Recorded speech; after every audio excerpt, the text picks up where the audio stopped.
చేస్తున్నారు. అవును. సో ఈ ప్రజల్లోకి వెళ్ళటము, దేవుళ్ళ దగ్గరికి వెళ్ళటం రెండు కలిపి ఆయన చేస్తున్నట్టుగా ఉన్నారు. రాజకీయ లక్ష్యం ఏంటంటే నిన్న తన ఎమ్మెల్యేలు వీళ్ళతో కూడా సమావేశమయ్యారు. అలాగే తన శాఖలో ఉన్న ఉద్యోగ సంఘాలతో సమావేశమయ్యారు. నెమ్మదిగా ఆయన అధికారము దాన్ని అర్థం చేసుకుంటూ తను చేయాల్సిన పనులు వాటన్నిటిని క్రోడీకరించుకునే దీంట్లో ఉన్నట్టుగా ఉన్నారు. ఒక ముద్ర అయితే వేయాలి. కేవలం ఇప్పుడు చంద్రబాబు నాయుడు పెద్ద పార్టీ ముఖ్యమంత్రి కాబట్టి ఆయన పవన్ కళ్యాణ్తో సంప్రదించి చేస్తాను. నిన్న కుప్పంలో కూడా చెప్తున్నారు చంద్రబాబు. అవును. ఆర్థిక పరిస్థితి బాగాలేదు, నేను పవన్ కళ్యాణ్ కూర్చొని ఏదో ఒకటి చేస్తాము అని. అంటే చంద్రబాబు నాయుడు పెద్ద ఆయనగా ప్రతిసారి పవన్ కళ్యాణ్ అంటున్నారు. కానీ ఇక్కడ పవన్ కళ్యాణ్కి వచ్చేసరికి తెలుగుదేశంలో భాగస్వామిగా ఉంటూనే తమ పార్టీ, తమ ప్రత్యేకత వీటన్నిటిని చెప్పుకోవాల్సిన, మేము ప్రజలకు దగ్గరగా ఉంటాం, ఈ విధంగా పనిచేస్తామని ఒక మోడల్, మా జనసేన మోడల్ ఇది అని. చంద్రబాబు మోడల్ అది తెలుగుదేశం, చంద్రబాబు ఓవరాల్ ముఖ్యమంత్రిగా ఆయన చేస్తుంటే చంద్రబాబుతో ఉంటూనే జనసేన మోడల్, జనసేన అనే మోడల్ ఒకటి పెంచుకునే ప్రయత్నం పవన్ కళ్యాణ్ చేస్తున్నట్టున్నారు. అది సహజం కదా మిశ్రమ ప్రభుత్వం. అందుకని ఇప్పుడు ఆ మాటకు సత్యకుమార్ యాదవ్ కూడా ఈ అతిసార వ్యాధి గ్రస్తులను పరామర్శించటం, ఆయన ఒక మంత్రే ఉన్నారు, ఆయన కూడా ఆ పని ఆయన కూడా ప్రారంభించారు. So Pawan Kalyan in action as a deputy chief minister, అది మొదటిసారి.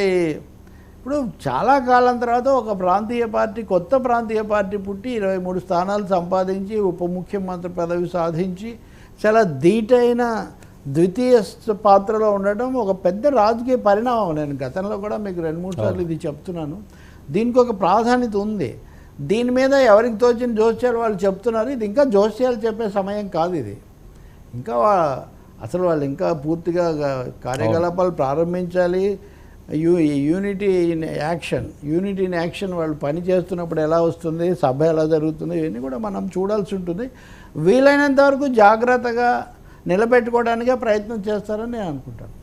అంటే ఓడిపోయినా ఇప్పుడు ఒకటి పవన్ కళ్యాణ్ అప్పుడు బాగా దగ్గరగా ఉండి, నాది 25 ఏళ్ల రాజకీయం అని ఆయన చెప్తూ ఉండేవాళ్ళు. 25 years ఓడిపోయినా జనంలో ఉండి మళ్ళీ అధికారాన్ని తెచ్చారు, మ్యాన్ ఆఫ్ ది మ్యాచ్ ఇవన్నీ అనిపించుకున్నారు. కాబట్టి అధికారంలోకి వచ్చాక దాన్ని ఇంకా ఆయన చేసే మంచి పనులు దాన్ని రెట్టింపు చేయాలి, అంతే కదా. అది ఇప్పుడు ఆయన లక్ష్యం ఏంటంటే ప్రతిపక్షంలో వేసిన ముద్రను మరింత బలోపేతం చేసుకోవడం ఆయన లక్ష్యం. సరే, 3 రోజుల పర్యటన అంటే చాలా ఎక్కువ సమయం కేటాయించారు. హామీలు పరిస్థితి ఏంటి అంటే అక్కడ ఆయన దృష్టికి వచ్చే విషయాలు ఏంటో వాటిని బట్టి మనం చూడాల్సి. త్వరితగతిన చేయాల్సిన అవసరం అయితే ఉంది కదా, త్వరితగతిన అయితే చేయాల్సిన అవసరం ఉంది కదా, ఇమీడియట్గా యాక్షన్ తప్పకుండా చేయాలి కదా. ఇప్పుడు ఒక 10-20 రోజులు అయింది ఫలితాలు వచ్చి, ఇంకా ప్రభుత్వం బహుశా మొదటి శాసనసభ బడ్జెట్ అవి అయిన తర్వాత ఇంకా మొదలవుతుంది. ఇప్పుడు 5 సంతకాలు అయిపోయినాయి. మహిళలకు ఉచిత బస్సు వసతి అది కూడా కల్పిస్తామని ఆ మంత్రి రాంప్రసాద్ రెడ్డి కూడా చెప్తున్నారు. కందుల దుర్గేష్ కూడా మాట్లాడారు ఈరోజు, వాళ్ళ పార్టీ తరఫున ఉన్న మంత్రి. ఆయన పిఠాపురం పర్యటన దీని గురించి చెప్తూ అన్నీ కూడా అక్కడ వింటాము సావధానంగా అని చెప్తున్నారు.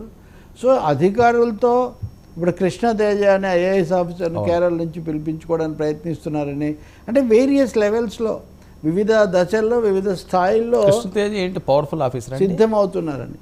అంటే ఆయన అక్కడ సేవ చేయడంలోనూ కొన్ని తప్పులను సరిదిద్దడంలో చాలా ముఖ్య పాత్ర వహించాడని. ఇది పవన్ కళ్యాణ్ 2019 నుంచి ఆయన బుర్రలో ఉన్నారు. ఓకే, అప్పటి నుంచి కొంచెం కొంత అటాచ్మెంట్ కూడా ఏర్పడింది. సో ఈయనకు ఎవరిని పెట్టుకోవాలి టీం అన్నది ఒక ఫిక్స్ అయిపోయింది. ఈ పేరు ఇది వరకు కూడా విన్నాను నేను. ఆయన అప్పటి నుంచి ఉన్నాడు అతను. ఆయన చాలా యూస్ఫుల్, చాలా కొన్ని కీలకమైన పనులు చేశారు అక్కడ.